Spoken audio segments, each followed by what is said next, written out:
नमस्कार दोस्तों। आज की कहानी है बुढ़िया का विश्वास। तो चलिए कहानी को स्टार्ट करते हैं। एक गांव में एक बुढ़िया रहती थी। उसके पड़ोस में नेकचंद नामक एक आदमी रहता था, जो राजा के यहाँ नौकर था। बुढ़िया अक्सर उससे राजा रानी के विषय में पूछती रहती थी। नेकचंद अक्सर उसे बताता कि राजा जी तो पारस हैं, पारस लोहे को छुए तो सोना बना दे। यह सब सुनकर बुढ़िया सोचती कि अगर मेरा राजा से सामना हो जाए तो मैं अपना लोहे का तवा उससे छुआ दूं, जिससे मेरी गरीबी दूर हो जाएगी। एक बार नेकचंद ने उसे बताया कि राजा इस गांव का दौरा करने आ रहे हैं। बुढ़िया को तो जैसे मुंह मांगी मुराद मिल गई।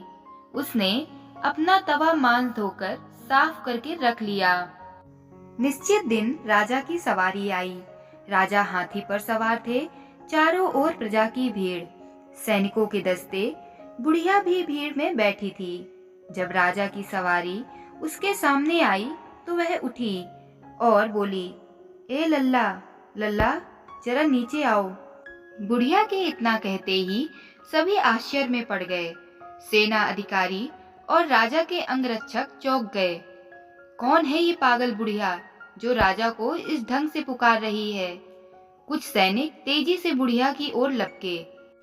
लोग सोचने लगे कि इस बदतमीजी के कारण अवश्य ही बुढ़िया का सिर हाथी से कुचलवा दिया जाएगा। मगर अचानक राजा की आवाज गूंजी, ठहरो। सैनिक रुक गए। राजा हाथी से नीचे उतरकर बुढ़िया के पास गया और बोला, बोलो अम्मा, क्या बात है? मैंने तुझे लल्ला कहा, तुझे बुरा लगा? सहम कर बुढ़िया ने पूछा। नहीं अम्मा, बल्कि तुम्हारे इस प्रकार पुकारने पर मुझे अपने दादी की याद आ गई। वो भी मुझे इसी नाम से पुकारती थी। एक बार ऐसे ही और पुकारो अम्मा। लल्ला, ओह दादी, मैं बहुत खुश हुआ। तुम बोलो, क्या चाहती हो? राजा ने कहा। बुढ़िया ने अभी तक एक हाथ पीछे छिपा रखा था। राजा के पूछने पर उसने अपना हाथ आगे कर दिया। राजा ने देखा उसके हाथ में तवा था। यह क्या है दादी? तू मेरा तवा छू दे, बुढ़िया ने कहा। राजा को बड़ा आश्चर्य हुआ। पूछा, क्यों भला? सुना है तू पारस है, जिसे भी छू देता है सोना बन जाता है। मेरा तवा भी छू दे, मैं बहुत गरीब हूँ। राजा ने एक क्षण कुछ सोचा, फिर मुस्कुराकर उठा। बोला, ठीक है, मगर पहले तुम अपनी आंखें बंद करो और जब तक मैं ना कहूँ तब तक मत खोलना। बुढ़िया ने आंखें बंद कर ली। राजा ने तुरंत एक सैनिक को अपने पास बुलाकर कहा, इस तवे के बराबर की सोने की एक तस्तरी ले आओ। सैनिक तवा लेकर चला गया और कुछ ही क्षणों बाद वह हाजिर हो गया।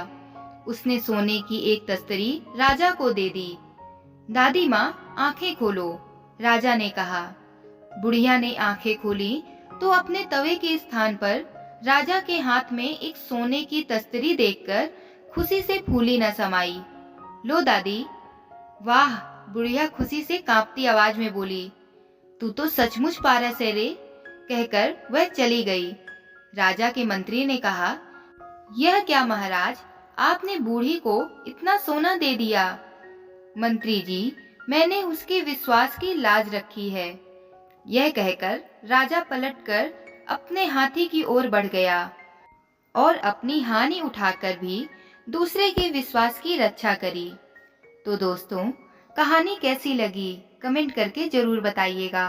कहानी अच्छी लगी हो तो मेरे चैनल को लाइक शेयर सब्सक्राइब करिएगा। कहानी सुनने के लिए धन्यवाद।